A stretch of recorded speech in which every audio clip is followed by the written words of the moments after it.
ଅକ୍ଷୟ ବାବୁ କଣ କରୁଛ? କିଏ କଣ ମୁଁ ଜାଣିପାରିଲିନି। ମୋର ଲୁସି କହୁଛି, ମୋ ନମ୍ବର ଜାଣିପାରୁନ ନା? କିଲେ ତୁ ଏମିତି କଥା ହଉଛୁ, ସ୍ୱାମୀ ନାଁ ଧରିଲୁଣି କେବେଠୁ? ମୁଁ କଣ ତୁମ ଘର ହାଜତ ଭିତରେ ଏବେ ଅଛି ନା? ମୁଁ ପୁରା ମୋ ବାପ ଘରକୁ ଆସିଛି। ଓହୋ, ବାପର ଗୋଟେ ରୂପ, ଶ୍ୱଶୁର ଘର ଗୋଟେ ରୂପ। ମୋ ବାପା ମା କହିଲେ ଆମ ଶ୍ୱଶୁର ଘରେ ଆମ ଇଜ୍ଜତ ନା ତଳେ ପକେଇବୁନି, ମୁଁ ସେଇଥିପାଇଁ ସେଠି ଚୁପଚାପ ରହୁଛି। ଓହୋ ହୋ। ଏ ବଜାରି ଆଲୋ ଅଞ୍ଚିକି ଯିବା ଚାଟ ଖାଇତେ। କାହାକୁ ଡାକୁଥିଲ? ଏଇ ମୋ କକ ଝିଅ। କିଲେ ତୁ ତାକୁ ଏଇଟା କହୁଛୁ, ସେ ତତେ ଖରାପ ଭାବିବନି ନା? ମୋ ଆଗରେ କେହି କଥାବାର୍ତ୍ତା କରନ୍ତିନି। ଆମ ଏରିଆରେ ମୁଁ ଅଧିକା ପାଠ ପଢିଛି। ଓହୋ, ପଞ୍ଚମ। ହଁ ହଁ ହଁ। ସେଇଥିପାଇଁ ସମସ୍ତେ ଆମ ଗାଁ ଲୋକ ମତେ ଡରନ୍ତି, କହନ୍ତି ଅଧିକା ଟିକେ ସିମେଣ୍ଟ ବୋଲି।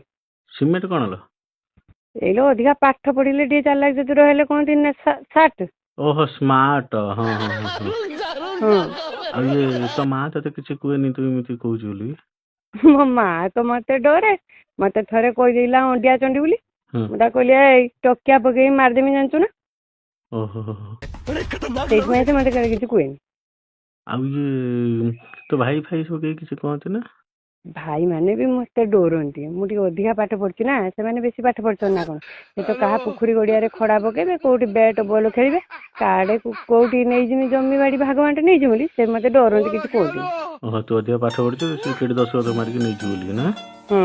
ଓହୋ।